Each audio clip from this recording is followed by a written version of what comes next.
Subscribe करा श्री संत देवईमाई या YouTube चॅनलला असेच नवनवीन व्हिडिओ पाहण्यासाठी। रामकृष्ण हरी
गोष्टपरायण संगीत विशारद पांडुरंग महाराज सदगे, त्यांना साथ करतील भजन सम्राट प्रल्हाद महाराज देऊळगावकर.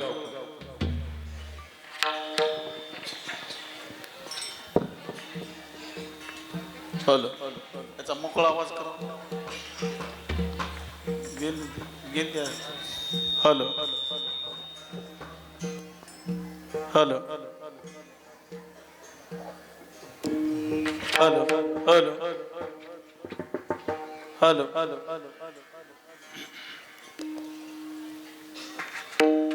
हॅलो हॅलो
आम्हा हरीच्या दासा काही भय नाही त्रैलोकी देव उभा मागे पुढे उगवी कोडी संकट जैसा केला तैसा होय धावी सोय धरोनी देव उभा मागे पुढे उगवी कोडी संकट तुका म्हणे असो सुखे तुका म्हणे असो सुखे गावो मुखे विठोबा देव उभा मागे पुढे उगवी कोडी संकट विठ्ठल विठ्ठल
सरोजम सांद्र नीलांबुदाभं जघननिहितपाणिं मण्डनं मण्डनानां तरुण तुलसीमाला कंधरं कंजनेत्रं सदय धवलहासं विठ्ठलं चिन्तयामि मनोजवं मारुततुल्यवेगं जितेन्द्रियं बुद्धिमतां वरिष्ठं वातात्मजं वानरयूथमुख्यं श्रीरामदूतं शरणं प्रपद्ये सर्वमंगलमांगल्ये शिवे सर्वार्थसाधिके शरण्ये त्र्यंबके गौरी नारायणी नमोस्तुते. कमी झालं मला. एकच आहे. नमो सद्गुरु तुकया ज्ञानदीपा नमो सद्गुरु सच्चिदानंद रूपा नमो सद्गुरु भक्त कल्याण मूर्ती नमो सद्गुरु भास्करा पूर्ण कीर्ती जयांचे केलिया स्मरण होय सकळ विद्यांचे अधिकरण तेची वंदो श्री चरण श्री गुरूंचे ते नमस्कारोनी आता श्री संताची ये माता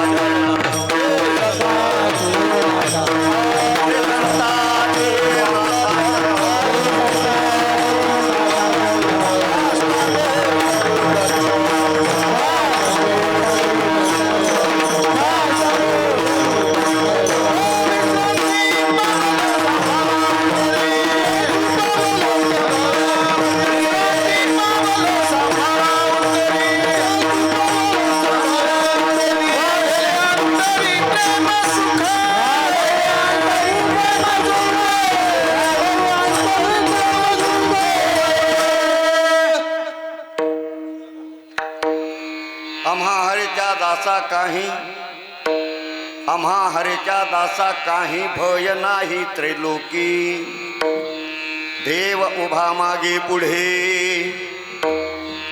उगवी कोडे संकट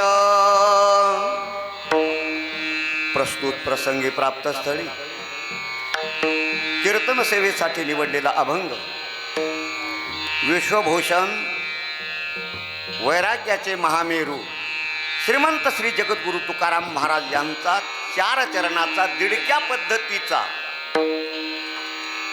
आपली स्थिती सांगणारा अभंग निवडलेला. परिस्थिती वेगळी आणि स्थिती वेगळी. परिस्थिती बाहेर आहे, स्थिती आत. म्हणून तुकाराम महाराज म्हणतात की आमची स्थिती आता अशी झालेली आहे आम्हा हरीच्या दासा काही भय नाही त्रैलोकी. अभंगाचं पहिलं चरण. भय का नाही महाराज तुम्हाला, त्याचं कारण सांगतात महाराज दुसऱ्या चरणात. देव उभा मागे पुढे उगवे कोडे संकट. अभंगाचं दुसरं चरण. इतकंच नाही, तो आता इतका आमच्या ताब्यात आलेला आहे. जैसा केला तैसा होय धावे सोय धरोनी. आम्ही जसं त्याला करू तसा तो होतो आणि भक्ताची जशी सोय होईल तसं तो धावून येतो आणि भक्ताची सोय करतो. अभंगाचं तिसरं चरण. मग महाराज तुम्ही आता कसे आहेत आणि काय करणार आहे. महाराज म्हणले आता मी सुखानं आहे. तो का म्हणे असो सुखे.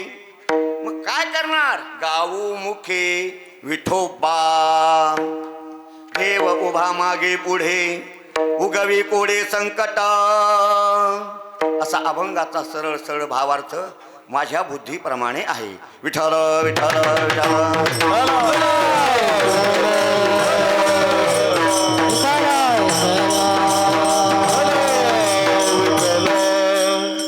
कीर्तन सेवेला सुरुवात करण्याच्या अगोदर अल्पसा परिहार देणं आवश्यक आहे.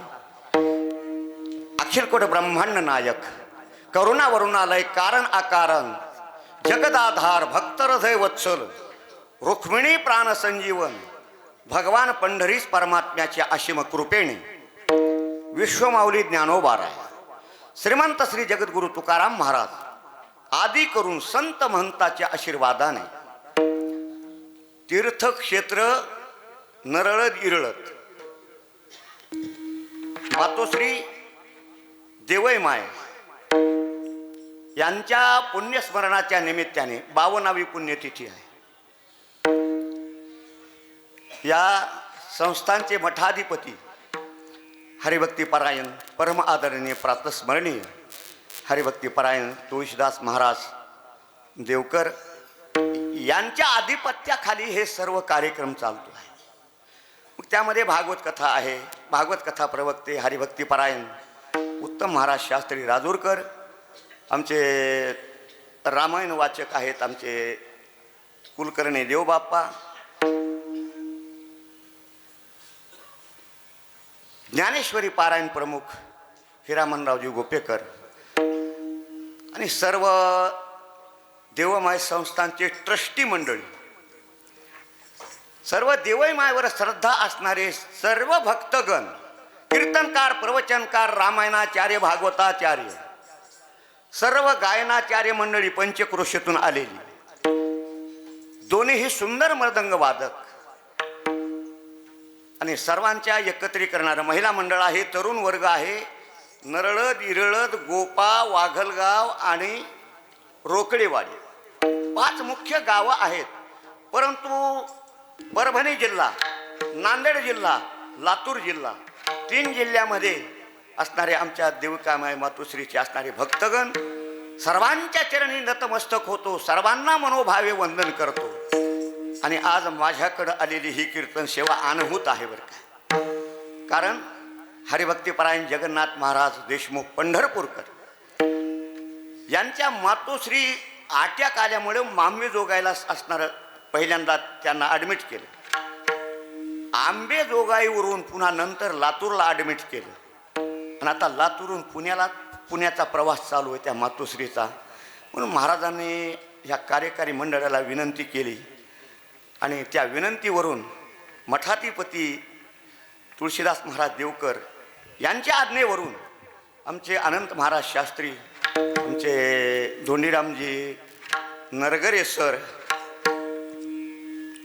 आणि होरे सर आणि सर्वही अध्यक्ष उपाध्यक्ष यांच्या वतीनं ही माझ्याकडे आलेली सेवा आहे. गुरुवर्य मोतीराम महाराज जशी बुद्धी देतील तशी सेवा करण्याचा प्रयत्न करू. विठाला विठाला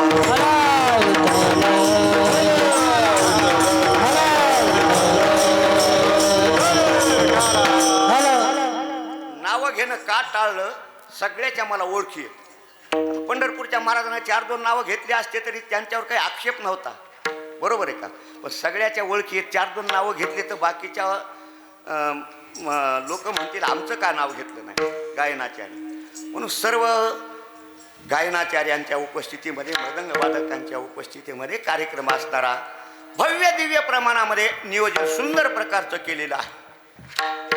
52वी पुण्यतिथी आहे. मी अगोदर देवमाच्या पुण्यतिथी निमित्तानं आपण जर कायिक, वाचिक, मानसिक जर सेवा केली, पुण्यतिथी साजरी केली तर 4 प्रकारचा आपल्याला फायदा होतो हे सांगणार. अभंग सुटला काय न सुटला काय, बरोबर 10ला 10 मिनिटं कमी असताना कीर्तन सुटणार.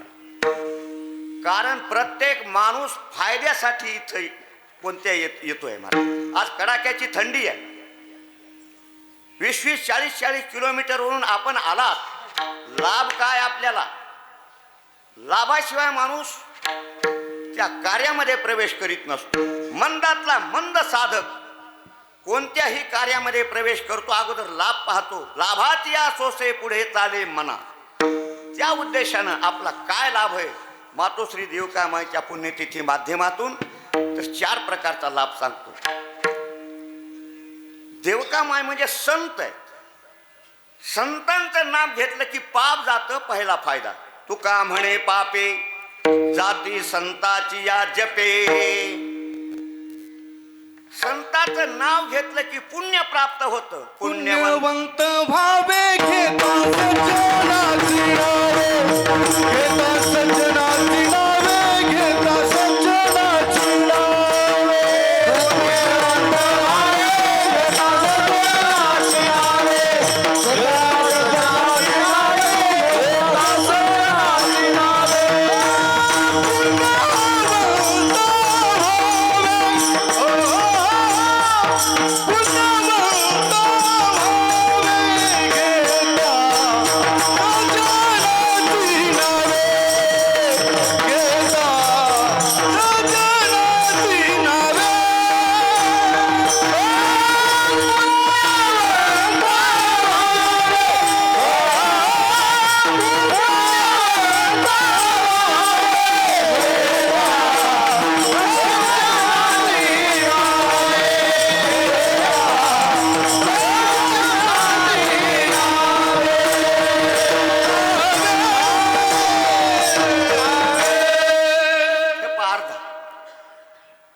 हृदयवंत भावे घेता सज्जनाची नावे. काय लोक म्हणतील महाराज पाप गेलं आणि पुण्य प्राप्त झालं, काय फायदा आहे? पाप कशाला म्हणावं, पुण्य कशाला म्हणावं, आम्हाला दाखवा दाखवा आम्हाला पाप कशाला म्हणतात, पुण्य कशाला म्हणतात. प्रत्येकाला पुण्य पाप दिसतं महाराज. पापामुळे रोग, पापामुळे दरिद्रता, पापामुळे दुःख, जे आपल्याला दुःख पदरात पडतं ते पापाचं फळ आहे दुःख, पुण्याचं फळ आहे सुख. एवढे एवढे आपल्याला भिन्न जे माणसं दिसतात, माणूस जात एकच आहे, पण हे भिन्न भिन्न माणसं का दिसतात? हा जे परिणाम आहे तो पापा पुण्याचा परिणाम आहे. तिसरा फायदा सांगतो, आपण भगवंताचे लाडके होतो असं पुण्यस्मरण असणारं साजरं केल्यानंतर. तेही प्राणा परवते मज आवडती निवृत्ते, जे भक्त चरित्राते प्रशंसिते. भगवान बोलतात, जे भक्ताचं चरित्र वर्णन करतात, जे भक्ताच्या चरित्राचं श्रवण करतात ते मला प्राणापेक्षा प्रिय आहे. तिसरा फायदा. चौथा फायदा, हरपलेला आत्मभाव संत सेवेनं प्राप्त होतो. मुक्ता ते निर्धारिता लाभे आपुलीच मुक्तता, जैशी दीपे दिशे पाहता आपुलीच वस्तू. अंधार पडल्यानंतर जवळची वस्तू आपल्याला दिसत नाही, प्रकाशाचं सहाय्य घ्यावं लागतं तेव्हा ती वस्तू सापडते. तसं अज्ञान रूपी अंधकारामध्ये आपला आत्मभाव हरपलेला आहे. तैसे हरपले आपण पे पावे, तै पाहता संताया घेऊसावे, म्हणून वाणावे ऐकावे ते ती सदा. म्हणून संतांची कीर्ती वर्णन करायची, संतांची कीर्ती आपण श्रवण करायची. हा 4 प्रकारचा फायदा संत महात्म्यांच्या पुण्यस्मरणाच्या निमित्तानं माध्यमातून तुम्हाला आम्हाला होतो. देवयमय संत असल्यामुळे, आणि तुम्ही जर कायेनं मनानं वाचेनं द्रव्यदान अन्नदान अशा प्रकारचं जर केलं, निश्चित ह्या 4 प्रकारचा फायदा तुम्हाला होईल. विठ्ठल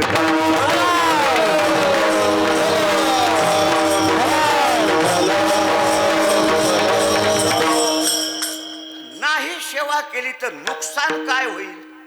दोन्ही सांगावं लागतं, फायदा आणि नुकसान. मग नुकसान काय होईल? तर संत सेवे वाचून तुमचा उद्धार होणार नाही. विनमुख चरणा संताची. त्याच्या आधीच काय विनायक महाराज विठाला उद्धाराची ठाव नाही भाग्यहीना,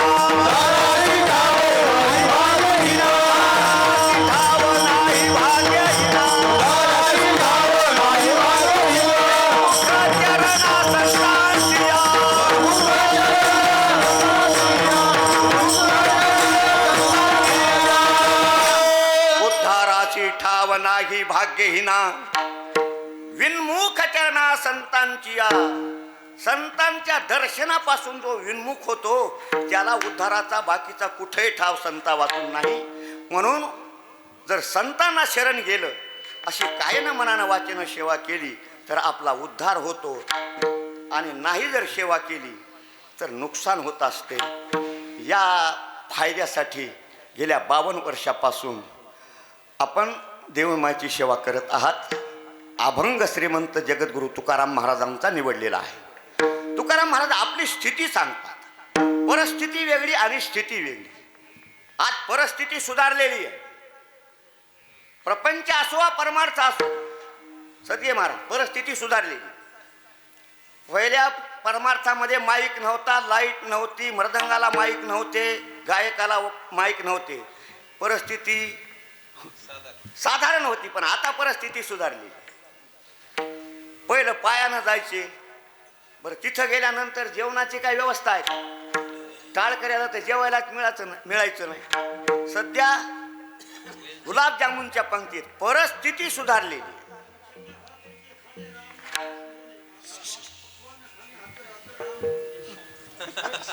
विठाला विठाला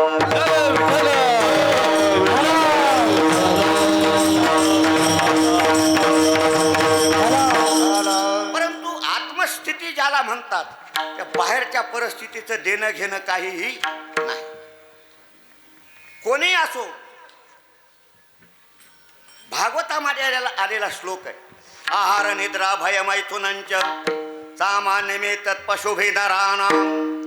आहार निद्रा भय मैथुन सर्वांना असणार ते, त्याची गरजही आहे आणि त्याची आवडही आहे. आहाराची सर्वांना गरज आहे, आहाराची सर्वांना आवड, निवाऱ्याची सर्वांना गरज आहे, त्याची सर्वांना आवड. अपवाद सोडा, मैथुनाची सर्वांना गरज आहे परंतु त्याची आवडही आहे.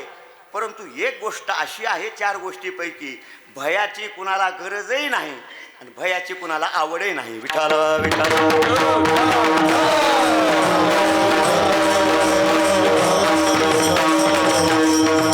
संत आणि सामान्य वरच्या बाजूने जर आपण पाहिलं तर सारखेच असतात. संतांनाही अन्न वस्त्र निवारा लागतो, तुम्हाला आम्हालाही अन्न वस्त्र निवारा लागतो. संतही झोप घेतात, आपणही झोप घेतो. संतही डोळ्यानं पाहतात, आपणही डोळ्यानं पाहतो. संत कानानं ऐकतात, आपणही कानानं ऐकतो. संतही संसार करतात, आपणही संसार करतो. तरीही संत नवती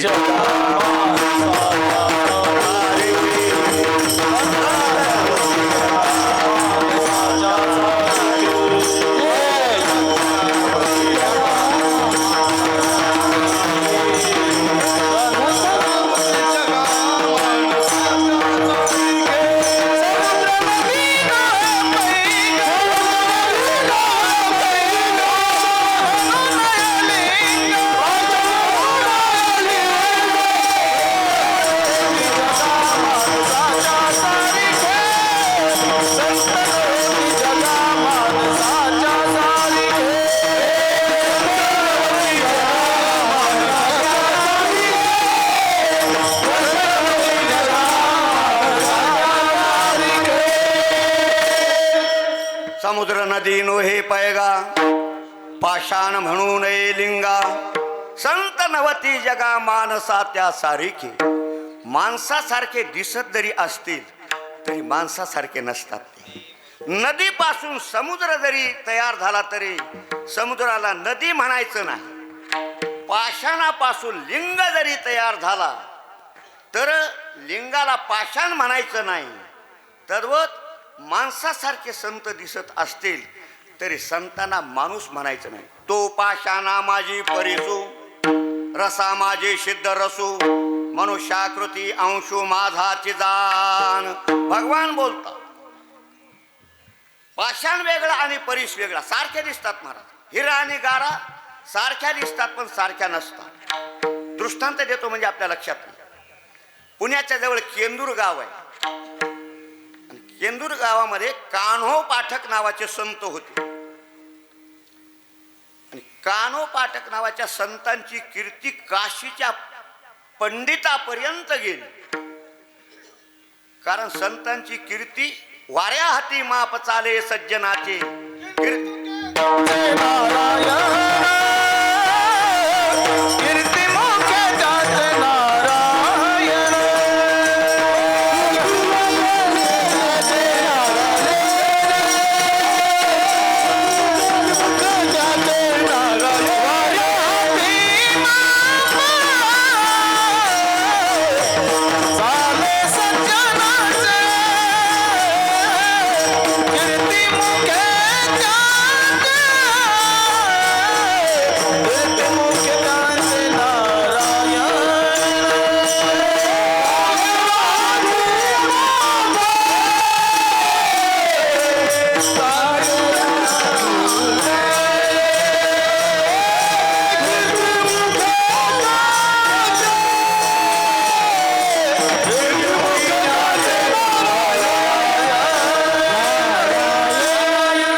सज्जनाचे कीर्ती मुख त्याचे नारायण. आजही पहा जो चांगलं कर्म करतो त्याची कीर्ती आपोआप वाढत राहते महाराज. आता महाराजांची कीर्ती महाराष्ट्रभर आहे मठाधिपतीची. चांगलं काम जो करतो, कीर्ती ज्याला करून घ्यायची ना त्यानं चांगलं काम करा, आपोआप कीर्ती वाढत असते. काशीच्या पंडितापर्यंत कीर्ती गेली आणि कानोपाटक नावाचे संत दर्शन त्यांचं घ्यावं म्हणून काशीवरून पंडित आला. केंदूरमध्ये आल्यानंतर सकाळची वेळ होती. कान्होपाटक आपल्या दाराच्या समोर, त्यांना 3 लेकरं होते, 3ही लेकरं खेळीत बसले होते. आणि त्यांना नेमकं कान्होपाटकांना विचारलं त्या पंडितांनी, या गावात कान्होपाटक नावाचे संत कुठे राहतात? कान्होपाटक उठून उभा टाकले, म्हणजे मलाच कान्होपाटक म्हणतात. पंडिताचा चेहरा उतरला. मला वाटलं काय की संत कान्होपाटक काही वेदाचं अध्ययन करीत असतील, देवपूजा करीत असतील, काही मंत्र तंत्र म्हणत असतील. हा तर लेकरं खेळवतो, कशाचा संत? कान्होपाटक म्हणले, महाराज संत होण्याकरताना जर लेकरं बाधक होत असतील तर ते लेकरं मी विहिरीत टाकतो. उचलले लेकरं टाकले. आता झालो का संत? अरे आता कशाचा संत? सर्वाभूती दया साधू म्हणावे आयशिया. स्वतःचे लेकरं विहिरीत टाकले, आता कशाचा संत आहे? बरं नाही महाराज, मी संत नाही झालो तरी हरकत नाही, परंतु तुम्ही काशीवरून 2-3 हजार किलोमीटरचा प्रवास करून आले, कृपा करून माझ्या घरी भोजन करा. तुझ्या घरी भोजन? अरे आत्ताच लेकरं विहिरीत टाकले, तुला सुतक पडलंय, सुतकातलं खातो का? मी पंडित आहे. असं आहे का महाराज? मग लेकरं जिवंत केले तर जेवताल का? मग तो ताडकन तो पंडित उठूनच उभा टाकला. चला रे मुलानो, पंडित जेवण्यासाठी तुमच्यामुळं रुकलेला आहे. या मुलानो म्हणल्याबरोबर जसे पाखरं विहिरीतून बाहेर येतात तसे ते मुलं आले. म्हणून संत नव्हते जगा मानसा त्या सारिखे. संत आणि सामान्याचा आणखी एक भेद सांगतो. जगामध्ये त्रिभुवनामध्ये कोणताही जीव असो तो भययुक्त आहे आणि संत हे भयमुक्त आहे. हा फरक.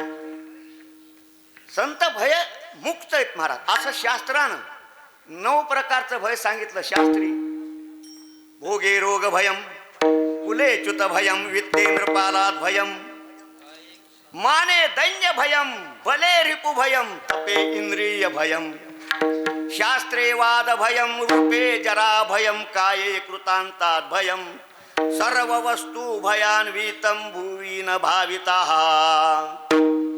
9 प्रकारचं भय आहे. पहिलं भय भोगे रोग भयम. एका उदार पाटलानं गुलाबजामुनची पंगत केली आणि वारकरी लोक बसविले महाराज. 10 गुलाबजामुन एका झालं. गुलाबजामुन झाले का? वा वा, गुलाबजामुन झाले म्हणल्यावर गुलाबजामुनची पंगत देणाऱ्यांना धन्यवाद. विठाला विठाला.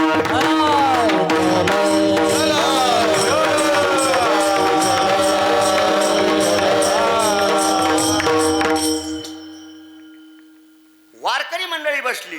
प्रत्येक वारकऱ्याच्या असणाऱ्या वाटीमध्ये 10 गुलाबजामुन. मालक तुम्ही बसा की जेवायला. मालकही बसले वारकऱ्याच्या पंक्तीला, पण एकही गुलाबजामुन मालकानं घेतला ना. पुन्हा 10 गुलाबजामुन. आता 20 गुलाबजामुन एका वारकऱ्यानं खाल्ले. आपण 2 कशाला म्हणायचं?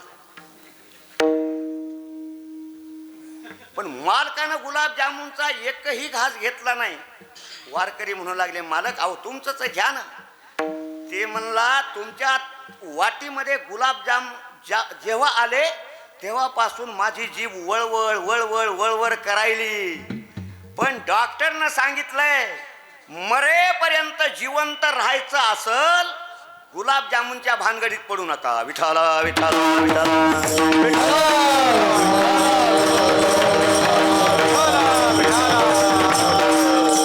भोगे रोग भयम. Oh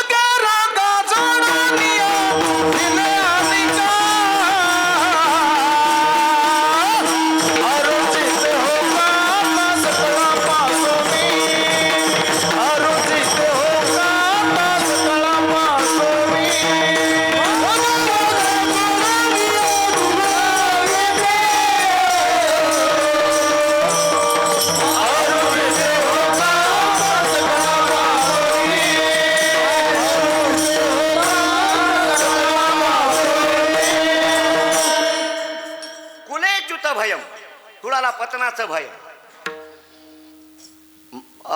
वित्तेंद्रपालात भय. धनाला कुणाचं भय? राजाचं भय. माने दैन्य भयम. मानतू काय ते तुमच्याकडे धन आहे म्हणून आहे बरं का. धन संपलं की मान गेला. अहो स्वतःची बायको मानित नाही, लोक कसे मानतील? माने दैन्य भयम, बले रिपू भयम. बळवानाला शत्रूचं भय आहे. बले रिपू भयम, तपे इंद्रिय भय. तपाला इंद्रियाचं भय आहे. विश्वामित्र ऋषी सारख्या महात्म्याला इंद्रियानं धोका दिला म्हणून तपे इंद्रिय भयम. शास्त्रे वाद भय. एखादा शास्त्री पंडित असत, दुसरा कोणता तरी शास्त्री येईल, वाद घालील, आपल्याला हरविल म्हणून शास्त्र्याला वादाचं भय. एकच मुद्दा सांगतो. शंकराचार्य, जगद्गुरु शंकराचार्य किती विद्वान होते महाराज? 8 वर्षात चतुर्वेदो षोडशम सर्व शास्त्रमेव. 8 वर्षामध्ये 4 वेदाचं अध्ययन केलं जगद्गुरु शंकराचार्यानं. 16 वर्षामध्ये सगळे शास्त्र संपादन केले. 16 ते 32 वयापर्यंत 33व्या वर्षी त्याने आपला अवतार संपवला.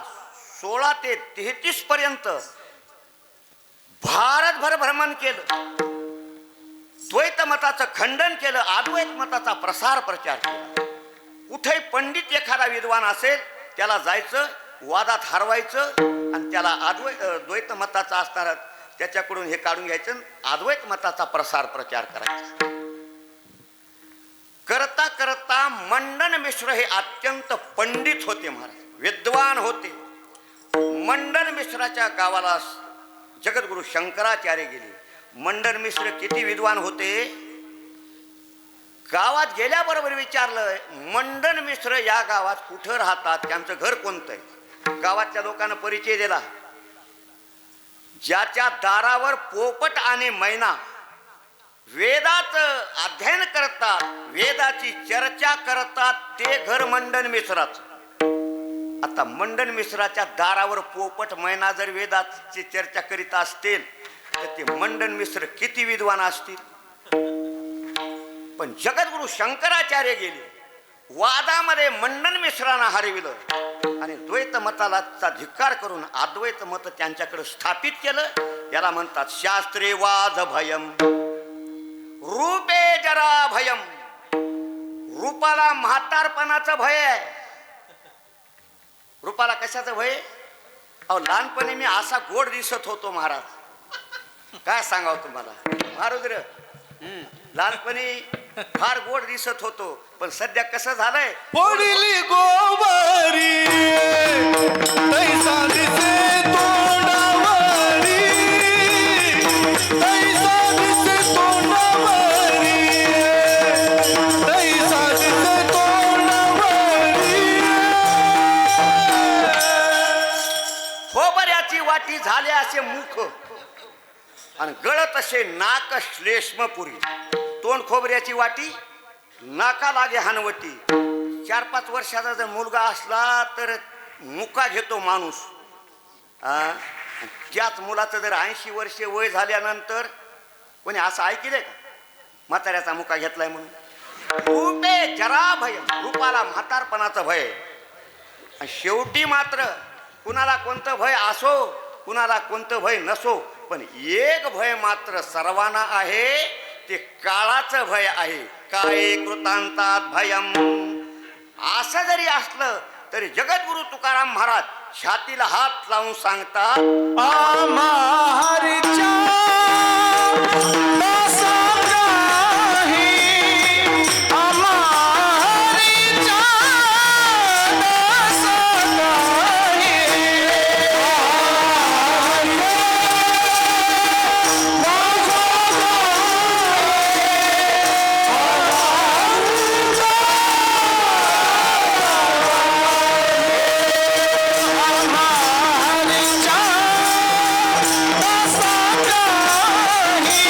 Oh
चालाचा काही भय नाही त्रैलोकी.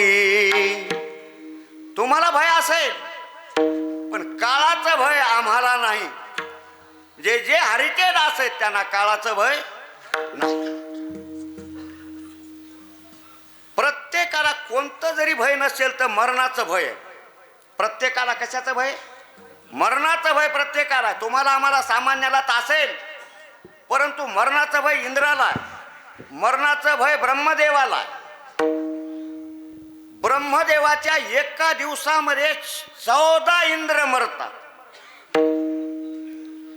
जे काळकुटाचे सहोदर मृत्यू भेने प्याले अमर, ते देहाचे पुरंदर 14 जाती.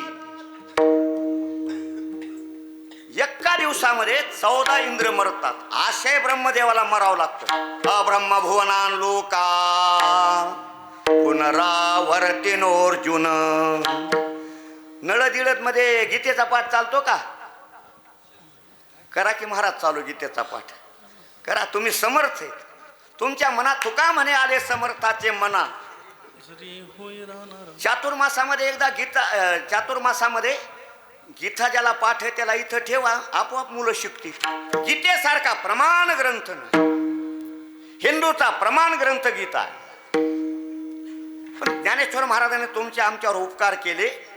थोडी वेचे मान पाहे पा, जो सृष्टी बीजाचा साठोपा, तो पुनरावृत्तीची या मापाशी गजाला.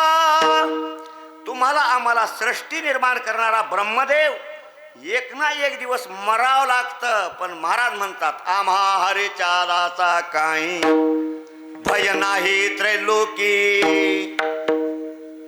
मृत्यूचं काय भय वाटतंय त्याचं कारण सांगू. मृत्यूच्या वेळची परिस्थिती अत्यंत वाईट आहे बरं का विनायक महाराज. शास्त्रानं त्याचं चिंतन 4 प्रकाराचं केलेलं. मृत्यूच्या वेळी काय होतं, एक ओवी ज्ञानेश्वर महाराजांना दिलेली. त्या ओवीमध्ये मृत्यूच्या वेळी माणसाची परिस्थिती कशी होती. सर्व इंद्रियाला कुडपडे, स्मृती भ्रमा माझी बुडे, मन होय वेडे कोणे प्राण. सगळे इंद्रिय मरताना लाकडासारखे होतात. सर्व इंद्रियाला कुडपडे. बुद्धीमध्ये भ्रम निर्माण होतो. बुद्धी भ्रमा माझी पडे. बुद्धी निर्णय देऊ शकत नाही. आणि मन होय वेडे, मन वेड्यासारखं करतं. मरणाराच्या भोवताल 100-200 माणसं बसलेली असतात, पण यमदूता बरोबर एकट्याला झुंज द्यावी लागते आणि ते मन वेड होत. आणि प्राण सगळे कोंडल्या जातात. 4 प्रकारचं दुःख सांगितलं. पहिलं अनुताप दुःख, दुसरं मोहजन्य, तिसरं विश्लेषण आणि चौथं आगमापाय. हे 4 दुःख शास्त्रानं सांगितलेले. पहिलं असणार अनुताप म्हणजे मरताना त्याच्या जीवनामध्ये त्यानं काय काय केले सगळा चित्रपट त्याच्या डोळ्यासमोर येतो. महाराज आपण काय काय केलं हे सगळा चित्रपट त्याच्या डोळ्यासमोर येतो. आणि चित्रपट डोळ्यासमोर आल्यानंतर त्याला वाटतंय आपण जे करायचं ते केलं नाही आणि जे करायचं नाही ते आपण केलंय, असा त्याला पश्चाताप होतो. महाराज काय जन्मा येवनिया केली म्या जोडी, हाची घडोघडी चित्ता येतो आठव. देवमाच्या पुण्यतिथीचा मोठा सोहळा होत होता, पण कधी देवमाच्या पुण्यतिथीला गेलो कवा आठवतंय? मरताना. लोक तीर्थयात्रेला जात होते गावातले, तीर्थयात्रेला गेलो नाही. कधी संतांची सेवा केली नाही, कधी देवाची पूजा केली नाही. केले तीर्थाचे भ्रमण नाही, संत सेवा घडले दान. पूजा अवलोकन मूर्तीचे, पूजा अवलोकन मूर्तीचे नाही. केला करविला परोपकार, नाही केला करवेला परोपकार.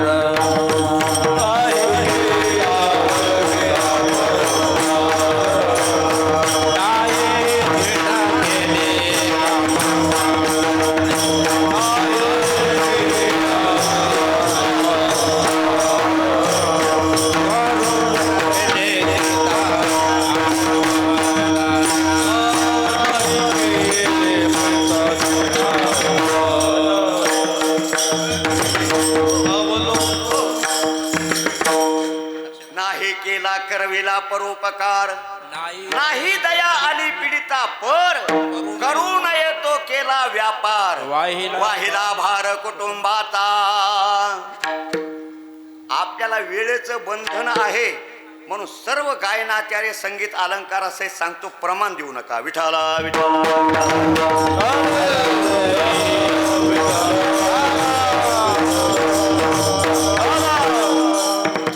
माझ्यापेक्षा पाठ असणार आमच्या पांडुरंग महाराज सगळ्यांना माझ्यापेक्षा पाठांतर आहे. आमचे देऊळगावकर प्रल्हाद महाराज हे सुंदर चाली म्हणतात, त्यांना पाठांतर आहे, सगळ्याला पाठांतर आहे. परंतु आपलं कीर्तन पुढं लांबवायचं नाही. मी म्हणतो कीर्तन जर लांबलं तर ही टाळकऱ्यावर जिम्मेदारी बरं का नरगरे सर. पहिला अनुताप दुःख आहे.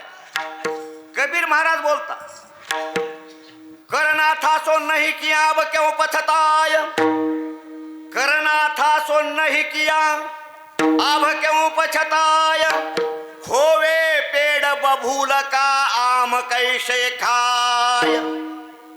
एक जणानं बाबळीचं झाड लावलं, खत घातला, पाणी घातलं, बाबळ मोठी झाली आणि वाट बघू लागला. कशाची? आंब्याची. कधी येतील? जोपर्यंत बाबळीच्या झाडाला आंबे येणार नाहीत तोपर्यंत कीर्तन सुटणार नाही. याला काय म्हणायचंय? अनुतापाचं दुःख आहे पहिलं. दुसरं मोहजन्य दुःख. ज्याच्या ज्याच्यावर आपण प्रेम केलेलं आहे, आता मी जाणार आहे, माझ्या बायकोचं कसं होईल, माझ्या मुलाचं कसं होईल, माझ्या घराचं कसं होईल, हे सगळा पसारा जो जमून ठेवला ना तात्या, त्याचं कसं होईल. आणि ते काय खोटं नाही बा. नळदवरून एक मुलगा मोटरसायकलवर गंगाखेडला निघाला. उन्हाळा होता आणि उन्हाळा म्हणून त्यानं आतलं दस्ती खिशात ठेवणारी, घाम आला तर पुसायला 500ची नोट खिशात ठेवली आणि त्याच्यावरून दस्ती ठेवली आणि मालेवाडीपर्यंत गेला. घाम आला म्हणून उभा केली मोटरसायकल, दस्ती काढण्याच्या मध्ये केव्हा 500ची नोट गळून गेली पत्ता. गंगाखेडला गेला, हॉटेलमध्ये चहा पेला, 500ची नोट काढायला गेला तर नोटच नाही. इकडचा खिसा बघ, इकडचा बघ, इकडचा बघ. 500ची नोट हरपली तर 4 दिवस माणसाला करमत. पुन्हा 500च्या हजारो नोटा आपल्याकडे येणार आहेत तरी माणसाला करमत नाही. कायमची ताटातुटी होणार आहे. याला काय म्हणायचं? मोहजन्य दुःख. तिसरं विश्लेषण, म्हणजे हे देह आणि जीवाचा संवाद होतो त्या ठिकाणी. देह म्हणतो, जीवा मला सोडून जाऊ नको, सोडून जाऊ नको, सोडून जाऊ नको. तू जर गेलास 6 घंट्यामध्ये माझे राख रांगोळ करतील मसन वाट्यात नेऊन. हे तुझ्यामुळं माझा थाट आहे. आता काय काय थाट केला पांडुरंग महाराज. किती किती साबणा लावल्या, नळीत फेस सुद्धा मावना गेला हो. पांढऱ्याचे काळे केले. इथले लोक सोडून तिकडचं परभणीच्या पलीकडचं सांगतो बरं का. पांढरे केस झाले, काळे केले. One side. तिकडे बसलेत बघा, 2 साइड. इतके देहाचे चोचले पुरवले जीवा. तू जर गेलास 6 घंट्याच्या आधी मध्ये राख रांगोळ करतील. सोडून जाऊ नको, सोडून जाऊ नको. याला विश्लेषण म्हणतात. आणि चौथं दुःख आगमापायी दुःख, म्हणजे यमदूत येतात. 11 विक्राळ प्रकारचे यमदूत असतात आणि यमदूत आल्यानंतर तो घाबरतो. महाराज यमदूताला पाहून घाबरतो. यमदूत फक्त 2घाला दिसतात, तिसऱ्याला दिसत नाही. यमदूत एक कीर्तनकाराला दिसतात आणि एक विनायक महाराजाला दिसतात.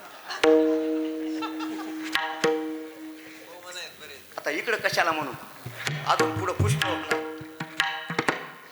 ज्याला न्यायला आले त्याला दिसतात आणि कुत्र्याला दिसतात यमदूत. कुत्र्याला का दिसतात? ते धर्मराजा बरोबर गेलं होतं महाराज कुत्र, आणि यमपुरी पाहून वापस आलं होतं. कुठं गेली धर्मराज? म्हणून यमदूत आले की गावात कुत्रे रडतात. कुत्रे रडू लागले नक्की समजावं यमदूत आले. का रडतात? ते भुंकतात हो, पण ते घाबरल्यामुळे त्यांना भुंकता येत नाही, ते रडतात. जसं आपण एखाद्यावर घाबरल्यानंतर आपल्या तोंडातून शब्द बोबडी वळते ना, आणि कुत्रे रडू लागले. 70 वर्षाचा म्हातारा 80 वर्षाच्या म्हाताऱ्याला विचारतो, रामभाऊ गावात जास्त कोण आजारी आहे? हे दोघं सोडून.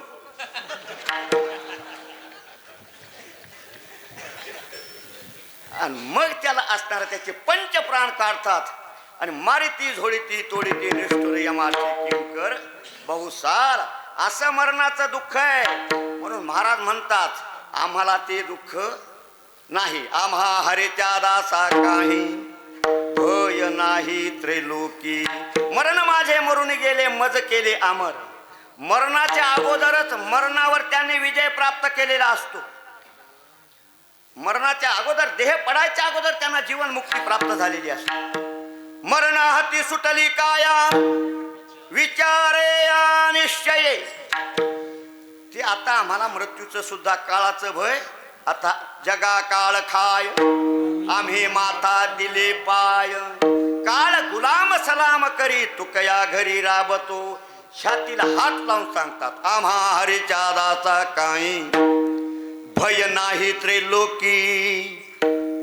पण अगोदर दृष्टांत देतो, मग सिद्धांत सांगतो. का भय नाही त्याचं कारण सांगतो.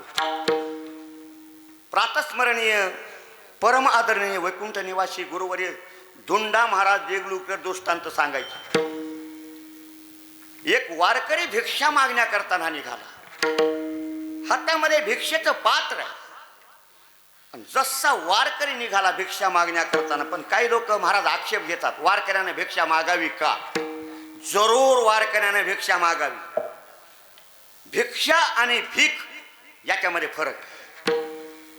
आपला उदरनिर्वाह चालण्याकरता मागितली जाते ती भिक्षा, साठवून ठेवण्याकरता मागितली जाते ते भीक आहे. वारकरी निघाला. जसा वारकरी निघाला, पाटलाचा कुत्रा वारकऱ्यावर धावला.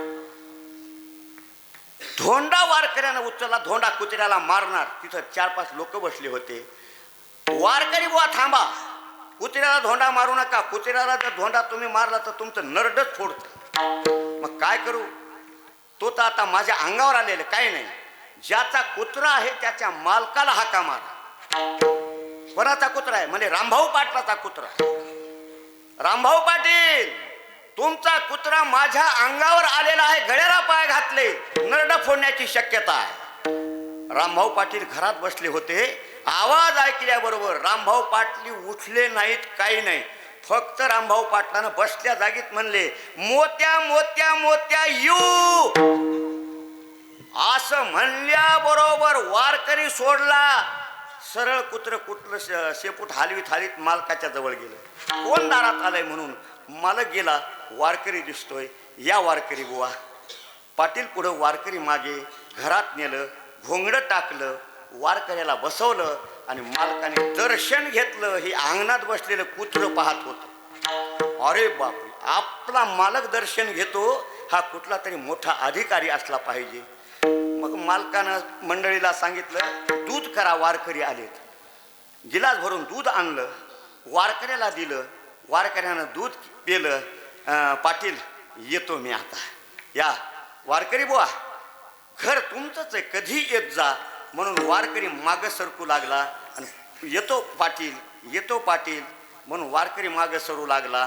सरता सरता पाठीमागे वारकऱ्याचा पाय कुत्र्याच्या तोंडावर पडला, तरी कुत्र्यानं काही केलं नाही. काय कारण आहे? कारण कुत्र्याचा मालक उभा आहे म्हणून कुत्र्यानं काही केलं नाही. तसा आमचा मालक देव हे काळ कुत्र्या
उगवी कोडी संकट.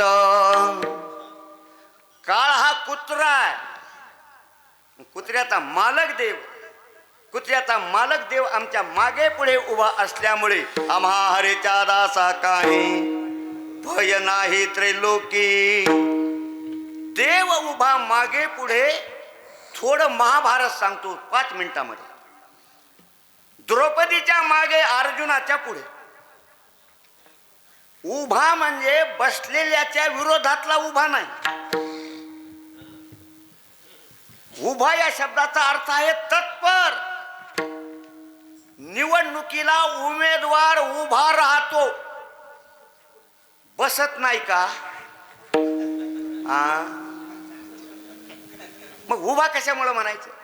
तत्पर आहे. द्रौपदीचं संकट मागवून असणार ते त्याने वस्त्र पुरवले, वस्त्र अवतार झाले.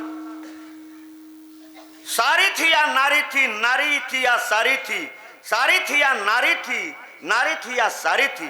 साडी होती का द्रौपदी होती, द्रौपदी होती का साडी होती, एका भगवान श्रीकृष्णाशिवाय कोणालाही कळालं नाही.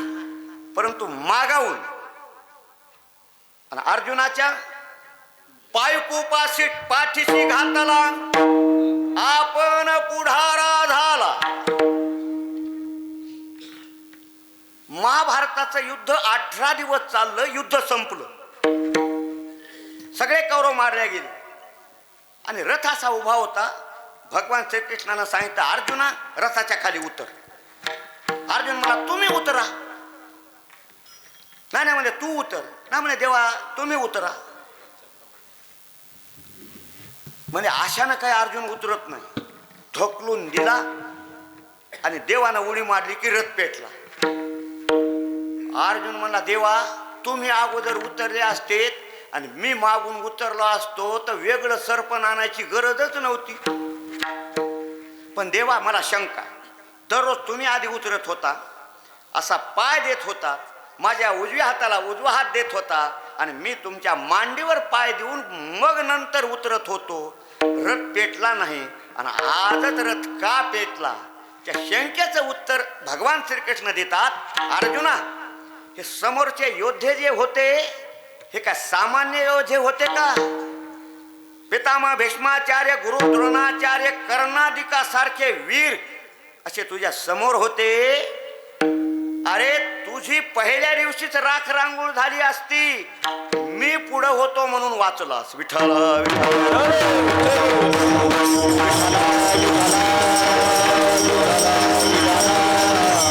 आम्हाघाली पाठीकडे आपण काळी काळासी भिडे, आपण काळी काळासी भिडे, आपण काळी काळासी भिडे.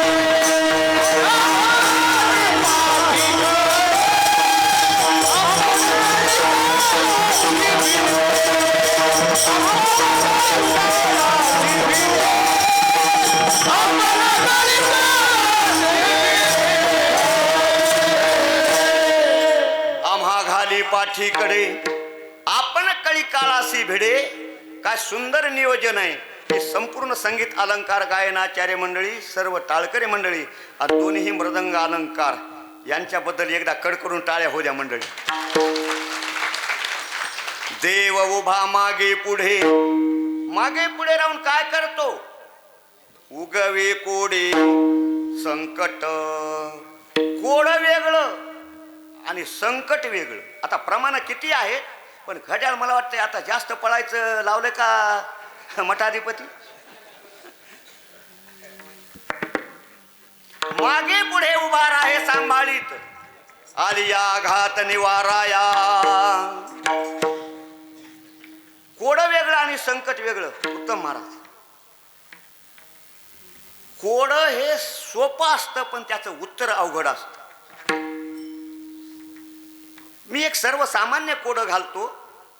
झाडावर राहतो तो पक्षी नाही, 3 डोळे आहेत पण भगवान शंकर नाही, पाण्यानं भरलेला आहे परंतु घट नाही, भगवे वस्त्र नेसलेला आहे परंतु तो संन्यासी नाही. असा कोण? नारळ. वा, कोड सोडीलं बघा. आता महिला मंडळाकडे एक कोडं घालतो. हा, एका अक्षराची राणी राहते पर्वताच्या शिखरावर आणि तिचा मृत्यू हिरण्यकश्यपू सारखा आहे अशी कोण? हा, तुम्हाला विचारलंच नाही ना.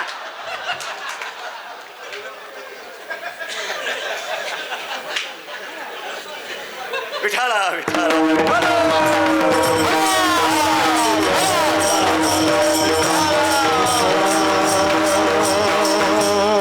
आता इथं सगळी सुज्ञ मंडळी आहे, भागवताचार्यासारखी मंडळी उभा आहे, एक संस्कृत कोड घालतो.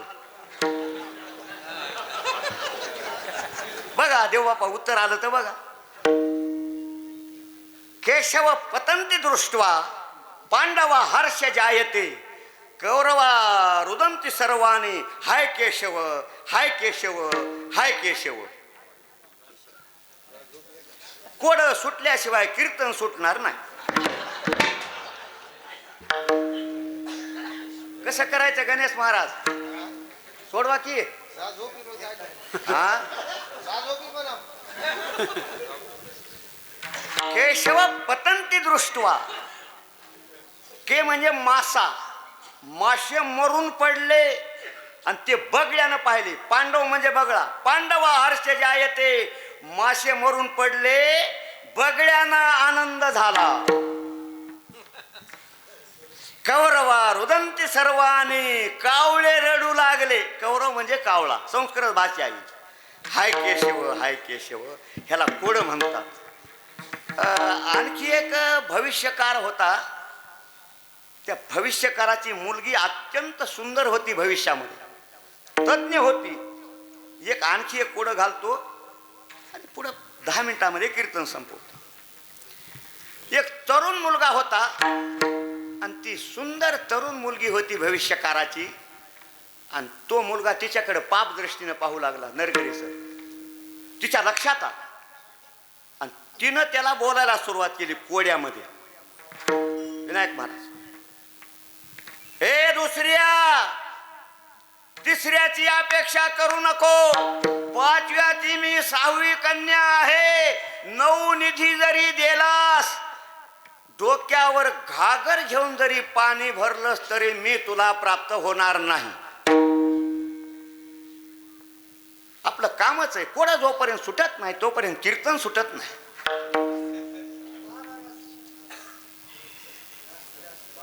हा, सोडवा की.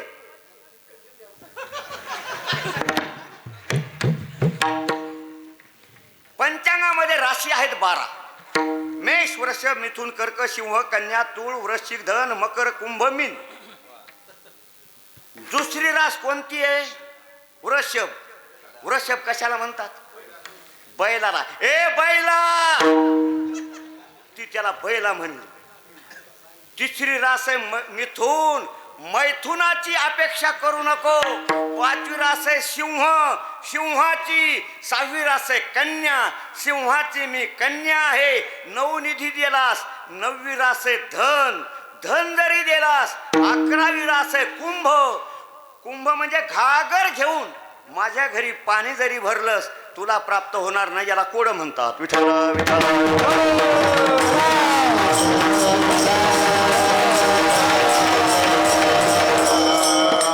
अर्जुनाला कोड पडलं. हे का सांगितलं? अर्जुनाला कोड पडलं म्हणून हे कोडे सांगितलं. काय कोड पडलं? रथमध्ये भागी नेऊन उभा केला आणि अर्जुनानं पाहिलं समोर पितामह भीष्माचार्य, गुरु द्रोणाचार्य, भाऊ चुलते काका सगळे समोर दिसले. म्हणला हेला मारून पाप कुठं फेडू? बळीराम हातातलं धनुष्य टाकून दिलं आणि देवाला ज्ञान शिकू लागला अर्जुन. पहिल्या तर गीतेच्या 2ऱ्या अध्यायामध्ये अर्जुनानंच गीता सांगितली भगवंताला. धर्म कशाला म्हणावा, अधर्म कशाला म्हणावा. देवा यांना जर मारलं तर असणार कुळा हे होईल काय? संकर होईल. संकरो नरका येव कुलाग्नानाम कुलश्च पतंती पितरो हे श्याम लुप्त पिंडोदक क्रिया. कोणाचं पिंडदान करायचं सगळे मेल्यावर? हे अर्जुनाचं कोड भगवंतानं 18 अध्याय गीता सांगून सोडवलं. उगवी कोडे आणि मग अर्जुन युद्धाला तयार झाला. उगवी कोडे संकट. वारकरी संप्रदायाच्या नियमाप्रमाणे मोठ्या प्रेमानं एकदा भगवंताचं भजन करा, हातानं टाळी वाजवा, मुखानं भगवंताचं नाम घ्या आणि झाबळं जे अंगावर घेतले ते झाबळं काढून टाका. शेतामध्ये दार धरायचं असल्यावर हिव वाजत नाही, काढा झाबळं. आणि आज हे देवमायचं संस्थान आहे ना, हे इथं नळदिळत गाव राहिलं नाही, हे पंढरपूर आहे. पंढरपूर ही आळंदी आहे. म्हणून ज्यांना ज्यांना भगवंताना 2 हात दिले असतील त्याने हात वर करा. एक्का तालात हो बारक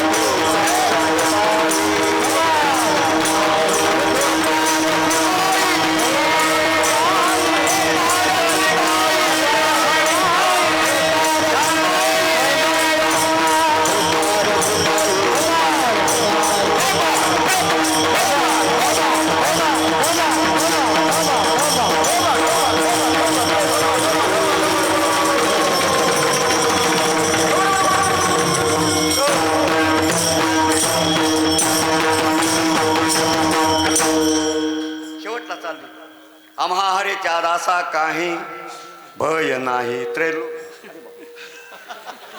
नाही, त्याच्याकडे काही गुन्हा नाही. ब्राह्मणाचं सगळं पोकळ असतं.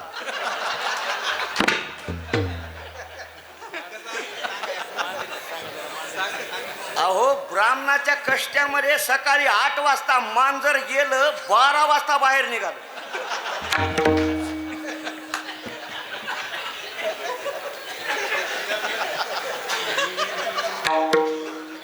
ब्राह्मणाला तीर्थानं सर्दी होत असती. कुठे गेले कालिदास महाराज? तीर्थानं सर्दी होती ना आरतीनं ताप येते. जैसा केला तैसा होय, धावे सोय धरोनी.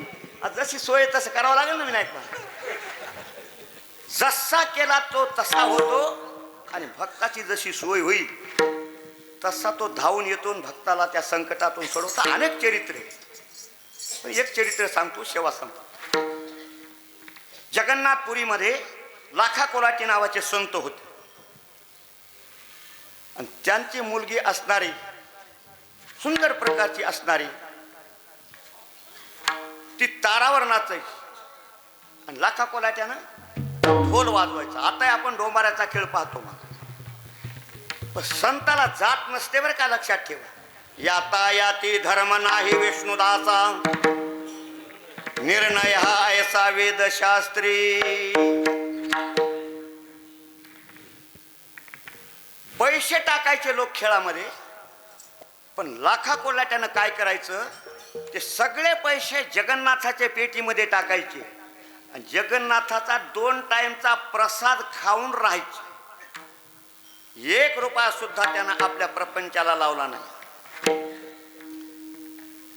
पण एके दिवशी खेळ चालू असताना लाखा कोलाटी ढोल वाजवते, त्यांची मुलगी असणारी तारावर नाचते.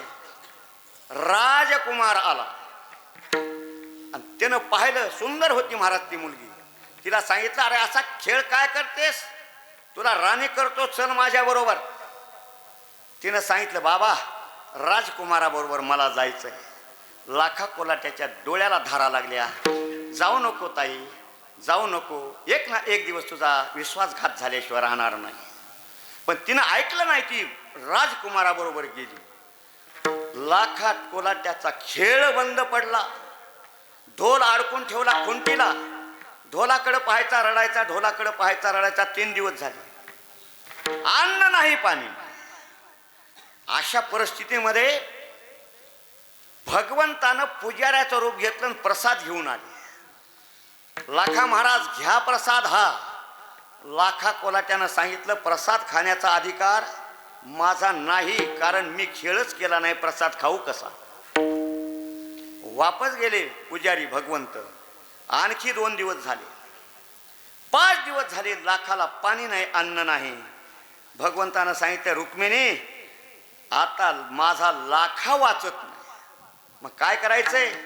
लाखा कोलाट्याची मुलगी आहे, तिचं रूप तू धर, ती जशी होती तसं रूप धर आणि लाखा असणार खेळ कर, जशी नाचत होती तसा खेळ कर. आणि भगवंत आले.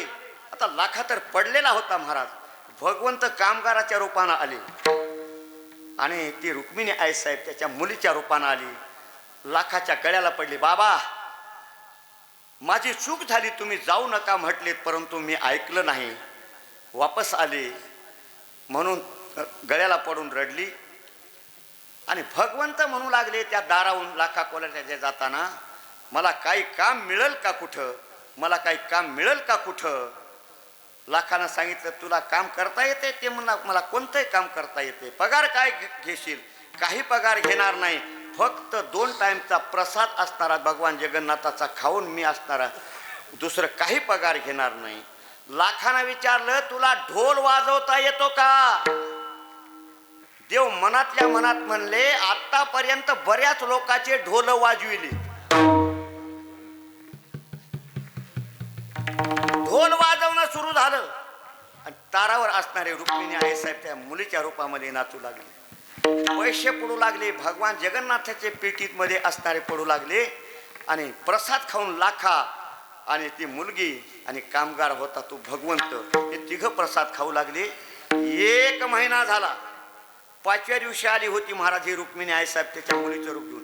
1 महिन्यानंतर खरी जी होती ती मुलगी, तिला पश्चाताप झाला, बापाचं आपण ऐकलं नाही, बापाची काय वाट झाली असेल. म्हणून ती आली, लाखाच्या गळ्याला पडून बिलगू बिलगू रडली. बाबा माझी चूक झाली, मला क्षमा करा. 1 महिना झालं मी असणारं तुमच्याकडं आलं नाही आणि कोणत्या प्रकारचं काही तुमची खबर घेतली नाही. लाखा म्हणला, तू तर 5व्या दिवशीच वापस आलीस आणि 1 महिना कसं म्हणायलीस?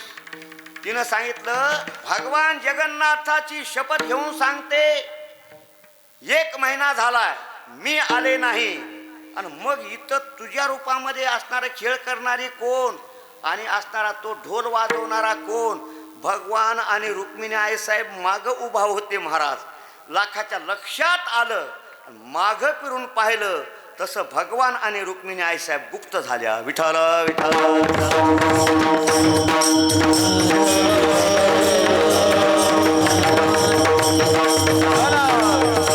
तैसा केला तैसा होय, धावे सोय धरोनी. त्या लाखा कोलाट्याच्या मुलीचं नाव आहे चंद्रा.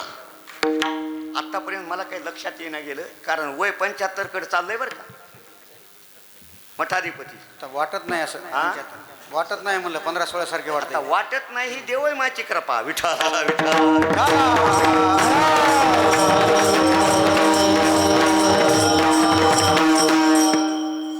योगायोगानं काहीतरी माझं पूर्वीचं पुण्य असेल. देवयमाच्या अंत्येष्टीला होतो तेव्हापासून आता 52 वर्षापर्यंत सेवा चुकलेली नाही. कीर्तनाच्या माध्यमातून, श्रवण करण्याच्या माध्यमातून 52 वर्ष झालं असणारा देवयमाच्या दर्शनाला येतोय. पहिल्या वर्षी ज्या वर्षी देवयमाय गेल्या, मारुतराव महाराज दस्तापूरकरांचं कीर्तन पौष शुद्ध दशमीला चाटोरीला होतं. आम्ही तिथं होतो आणि सकाळी 4ला महाराजांचं कीर्तन सुरू झालं आणि महाराजांनी विषय काढला, देवयमायनं फक्त एकादशी पर्यंतच माझे नियम लिहून घेतले. महाराजांच्या तोंडचे वाक्य आहेत बरं का. कापशीला देवयमाय आल्या, तुमचे बीजाला शेवटे वाटते. बीज कापशीमध्ये बीजापासून एकादशी पर्यंत कारण महाराज तुम्ही माझ्या अंत्येष्टीला या असं देवयमाय गुरुवारी मारुतराव महाराजांना म्हणल्या होत्या. आणि महाराज कीर्तनात म्हणू लागले, काय होतंय की आज काय नाही की एकादशी पर्यंतच नियम लिहून घेतले. हे महाराज देवयमायचं चरित्र तिथं सांगायले, तोपर्यंत नळदिळच्या डमण्या तिथं आल्या सकाळी 5 वाजता. आणि तिथून महाराजाबरोबरच आम्ही या ठिकाणी आलोत.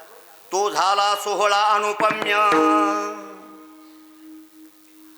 अशा प्रकारची संत सेवा. तद्विधी प्रणिपातेन परिप्रश्नेन सेवया उपदेशन्ति ते ज्ञानम ज्ञानिनस्तत्वदर्शिनः. नरळद, इरळद, गोपा, वागलगाव, रोकडेवाडी या लोकांचं पुण्य आहे महाराज. कारण आपल्या पंचक्रोशीमध्ये एखादा संत महात्मा जर असेल तर ते पुण्यभूमी असं मानलेलं आहे. पवित्र ते कुळ पावन तो देश जेथे हरीचे दास जन्म घेती. म्हणून तुकाराम महाराज म्हणले मी आता सुखानं आहे.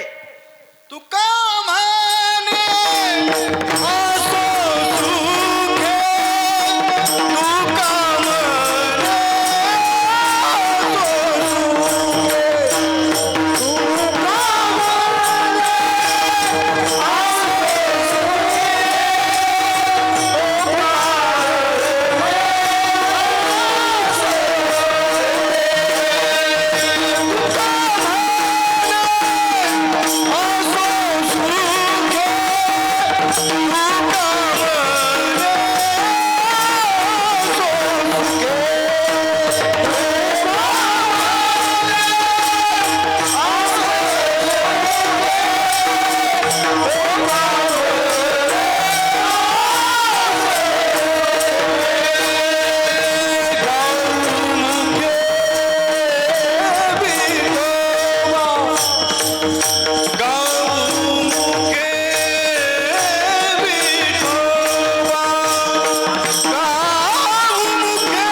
त्यांची सेवा, तरी माझ्या दैवा पार नाही. तुका म्हणे संत सेवा हेची देवा उत्तम. सर्व आपल्या भाविक भक्ताकडून संत देवमायची सेवा घडते. म्हणून मठाधिपती परमादरणीय पार्थस्मरणीय तुळशीदासजी महाराज देवकर यांच्या आज्ञेवरून आणि या संस्थांच्या कमिटीच्या वतीनं अध्यक्ष, उपाध्यक्ष, कोषाध्यक्ष सर्व कार्य असणाऱ्या या संस्थांच्या कमिटीच्या वतीने आणि सर्व भाविक भक्तांच्या असणाऱ्या सहकार्याने कीर्तन करण्याचा प्रयत्न केला. तुमच्या दर्शनाचा लाभ सर्वांना कोटी कोटी धन्यवाद देतो. आणि उत्तरोत्तर पुढेही अशी देवमाची सेवा घडावी ही गुरुवर्य मोतीराम महाराजांच्या चरणी विनंती करतो. सेवा समाप्त करतो. विठ्ठल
माझ्या जन्मोजन्मी तुझा दास पंढरीचा वारकरी वाणी संत संगे सर्व काळा खंड प्रेमाचा कोलोळीचा वारकरी वाणी चुकू द्या चंद्रभागे स्नान तुका मागेची दान वारकरी मागणे ते तुझ प्रती आहे तरी पाय पांडुरंग या संतासी निरविहेची मजदे तुझे काय तुका म्हणे आता उदार तू होई मज ठेवी पाय संताची हे अम्मा हरीच्या दासा या अभंगा अम्मा हरीच्या दासा काही या अभंगावर हरिभक्ता परायण माणिक महाराज शास्त्री नावेकर यांनी कीर्तन सेवा या ठिकाणी सादर केलेली आहे. संस्थांच्या वतीनं त्यांचं या ठिकाणी आभार.